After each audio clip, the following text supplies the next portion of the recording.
How's it going, guys? Vaibhav here and welcome to an Apple MacBook Pro 16-inch video compared with the M1 MacBook Pro and the M1 Max in general. So since the M1 launch, I've had the chance to use both the Mac Mini as well as the MacBook Pro. Thanks to GN Tech for that. Check that channel out. I'll be uploading the full review over on that channel very shortly. But with that being said, is the M1 MacBook Pro really better than the 16-inch MacBook Pro? I don't think so. So we're going to discuss that in two ways in this video. We're going to talk about real world performance and speed and then talk about specific use case scenarios, because I feel like splitting this video up in two parts really gets my point across and really will make you understand why the 16-inch MacBook Pro isn't worthless just yet. And for those people who've spent a major chunk of money on it, you might want to rest easy at least for the next few months or so. Okay, so let's talk about the M1 processor from a performance perspective when using the computer on a real-world basis. So when it comes to video editing, it's fantastic. When it comes to multitasking, fantastic. Even with 8 GB of RAM, there's absolutely nothing that slows down this machine. You can watch multiple 4K videos. You can be editing 4K files and watching those videos simultaneously, and the machine won't budge, as I said, even with 8 GB of RAM. On top of that, battery life is absolutely phenomenal. You'll get more than 7 to 8 hours of constant editing on pretty much any software you want, DaVinci Resolve, Final Cut Pro, or Adobe Premiere Pro. And last of all, the fan noise and the temperatures on this machine are incredibly well controlled. So that's not a surprise considering the M1 chipset is made by Apple. So most of the stuff that we're seeing is due to how well optimized that hardware really is. And for those people who are invested in the Apple ecosystem, as I say on a number of my videos, if you're interested in Final Cut performance, if you're doing the majority of your work in Apple programs, you're going to see exponential upgrades when it comes to that being compiled or that being paired up with the M1 processor. You're going to see major improvements in performance, and for those people, the M1 MacBook Pro is definitely the thing to be going for. But let me bring up this graphic. What the M1 processor has done to the base 13-inch MacBook is brought it really close to the 16-inch MacBook Pro, so close that the general person won't even notice the differences.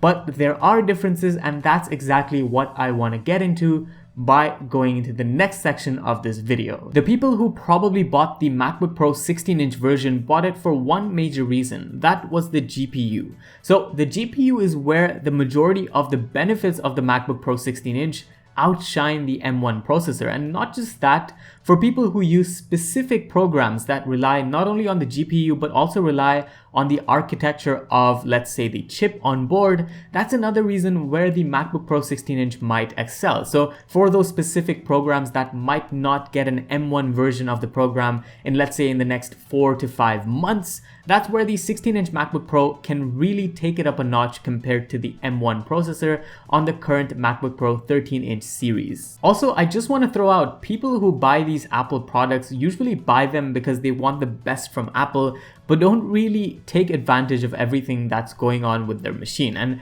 for those people, the M1 processor might be good enough. For those people who actually use that power and have justified their purchase, that's where the 13-inch MacBook Pro might not cut it, and that's where the 16-inch MacBook Pro really wins. We've talked a fair bit about how the 16-inch MacBook Pro is actually better when it comes to GPU-intensive tasks, but let me give you an example. So for this, I took a Final Cut Pro file from Sagar or TechWorks. Definitely check him out by clicking the link down in the description. Not that my shout out helps or anything. He has a great channel, huge channel, so make sure you check him out. Give him a follow, just say thanks from my side, etc. But let's get into the test. So this Final Cut file that Sagar gave me is basically a 4K file at about 30 FPS, 29.97, and it's exported at the exact same settings both on his 16-inch MacBook Pro as well as my M1 driven MacBook Pro with 16 GB of RAM. His time was 2 minutes and 8 seconds. My time was 4 minutes and 6 seconds. And that pretty much shows you that there is a 50% drop off when it comes to rendering times on the M1 MacBook Pro 13-inch. I tested another file and we could see the same consistent results, about a 50% drop off when it comes to rendering times. And that is a sure tell sign of, if you're doing anything that is GPU intensive for extended period of time, the 16-inch MacBook Pro is still the one to retain. Do not switch to the M1 driven MacBook Pro just because every other aspect about it is better. Okay, so where does that leave us with our initial discussion of the MacBook Pro 16-inch from Apple? Well, number one, the 16-inch is still better than the M1 MacBook Pro for certain specific use case scenarios. And one of the scenarios is the one I pointed at, which was in Final Cut Pro. And theoretically, the optimization from the M1 chip should help it, but there was still a 50% difference when it comes to Intel and Radeon with the GPU versus the M1 processor. But the MacBook Pro 16-inch isn't going to stay the best. If you look at the Apple rumors, the M1X processor is actually right around the corner, which I think is going to push the envelope even further when it comes to performance. And if we go back to that graphic that I designed, it's basically going to shift how performance is viewed on a laptop, and by the end of it, Apple is definitely going to be on top. But that doesn't happen for a few months, so I think the 16-inch MacBook Pro current users out there, you should probably look to sell off your 16-inch MacBook Pro if you want any value retained for it in the next couple of months or so. Don't sell it today, sell it maybe in 2 or 3 months, and if you want a replacement for that, maybe get an M1 driven Mac